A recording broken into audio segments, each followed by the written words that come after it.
इस वीडियो में दी गई जानकारी पूरी तरह से सही है। कृपया वीडियो को आधा अधूरा देख करके अपने ज्ञान की अवहेलना ना करें। देखो दोस्त, जो पहलवान होते हैं जिनके अंदर प्राकृतिक ताकत होती है और जो अंदर से बाहर से दोनों तरफ से मजबूत होते हैं, वो भी इन नियमों का पालन करते हैं, जो कि आज की इस वीडियो में आपको बताने वाला हूँ।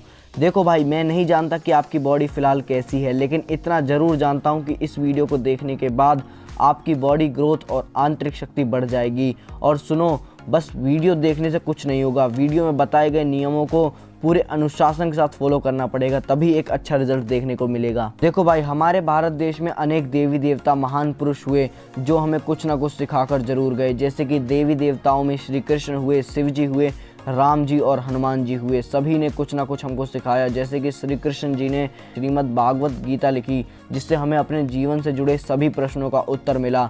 शिव जी ने हमें व्यायाम और ध्यान के बारे में शिक्षा दी और राम जी ने हमें मर्यादा के बारे में सिखाया। और भाई, इन्हीं में से एक थे श्री राम भक्त, अंजनी पुत्र, पवन पुत्र, बजरंग बली, शक्तिशाली हनुमान। भाई सुनो, आपको इस बात का अंदाज़ा नहीं होगा कि उनके अंदर कितनी ताकत थी। भाई मैं आपको एक बात बता दूं, जब श्री लक्ष्मण जी मूर्छित हुए थे तब उन्होंने एक बूटी के लिए पूरा पहाड़ उठा लाए थे। तो अब आप खुद सोच लो कि उनके अंदर कितनी ताकत होगी। भाई मैं नहीं चाहता कि आपका समय बर्बाद हो, क्योंकि मैं जानता हूँ कि एक समझदार व्यक्ति को समझाने के लिए इतनी बात बहुत है। ठीक है, तो सबसे पहला नियम है जो कि हनुमान जी ने अपनाया, वो है ब्रह्मचर्य। तो भाई आपको मैं अपने एक सब्सक्राइबर समझ के एक बात बताता हूँ, एक मिथ क्लियर कर देता हूँ। तो भाई सब्सक्राइबर समझ के बता रहा हूँ, इसलिए चैनल को सब्सक्राइब कर देना। और अगर आप अब चैनल को सब्सक्राइब ना करोगे तो वीडियो को लास्ट तक देखना, आप चैनल को सब्सक्राइब करने पर मजबूर हो जाओगे। तो सुनो, कई लोग सोचते हैं कि ब्रह्मचर्य का मतलब शादी नहीं करना होता है। तो दोस्त, आप गृहस्थ जीवन में भी ब्रह्मचर्य का पालन कर सकते हो। अब वो कैसे करना है तो उसके ऊपर मैं एक अलग से वीडियो बना दूंगा, कोई दिक्कत नहीं है, आपका भाई आपके साथ है। देखो, पहले क्या होता था, जैसे ही लड़का 10 साल का हुआ उसे गुरुकुल भेज दिया जाता था। वहाँ उसे 25 साल की आयु तक ब्रह्मचर्य के बारे में सिखाया और पढ़ाया जाता था, और फिर उसका ध्यान गृहस्थ जीवन में भी काम वासना की ओर नहीं जाता था। अब भाई आप कुछ सोच लो कि जब किसी को 25 साल की आयु तक ब्रह्मचर्य की शिक्षा दी जाए, उसे सब चीज़ के बारे में बताया जाए कि उसके लिए क्या सही है और क्या गलत। इससे आगे आप खुद समझ जाना कि मैं क्या कहना चाहता हूँ। इसी बीच भीष्म पितामह द्वारा बताई गई एक बात मुझे याद आ गई, तो इसी बीच मैं आपको बता देता हूँ। उन्होंने कहा था कि ब्रह्मचारी व्यक्ति के लिए कुछ भी असंभव नहीं होता, यानी कि वो जो कुछ चाहता है वो पा सकता है और वो इम्पॉसिबल काम को पॉसिबल कर सकता है। ठीक है, अब ब्रह्मचर्य के कुछ नियम हैं, तो वो मैं आपको बता दूं। सबसे पहला नियम है ब्रह्म मुहूर्त के समय उठना। अब सवाल ये उठता है कि ब्रह्म मुहूर्त का समय कब होता है। तो भाई मैं आपको एक बात बता दूं, ये ब्रह्म मुहूर्त का समय सूर्य उदय होने से, यानी कि सूर्य उगने से ठीक 1 से 1.5 घंटा पहले, और ये गर्मियों में 4:30 से लेकर के 5 बजे के बीच में रहता है, और सर्दियों में ये 5:30 से 6 बजे हो जाता है।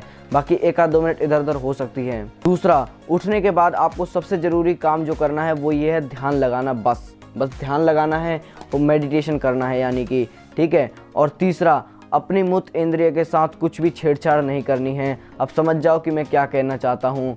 देखो, पहला तो हो गया ब्रह्मचर्य, अब दूसरा आता है भक्ति। देखो, एक कहावत है, 4 शब्दों की है, मैं आपको ज़रूर सुनाना चाहूँगा। रहो व्यस्त, रहो मस्त, यानी कि व्यस्त रहो, मस्त रहो। यानी कि आपको अपने काम में व्यस्त रहना है, उसके लिए आप भक्ति करो। जैसे कि हनुमान जी ने श्री राम जी की भक्ति की थी, आप हनुमान जी की भक्ति करने लगो। आप किसी भी देवी देवता को आदर्श मान के उनकी भक्ति करो। हनुमान जी का तीसरा नियम है देसी खुराक, यानी कि प्योर न्यूट्रिशनल फूड। आपकी भाषा में बोले तो आपको पता होगा कि हनुमान जी का मनपसंद खाना दाल चूरमा है, जो कि देसी घी, गुड़, इन सब चीज़ों का बना होता है।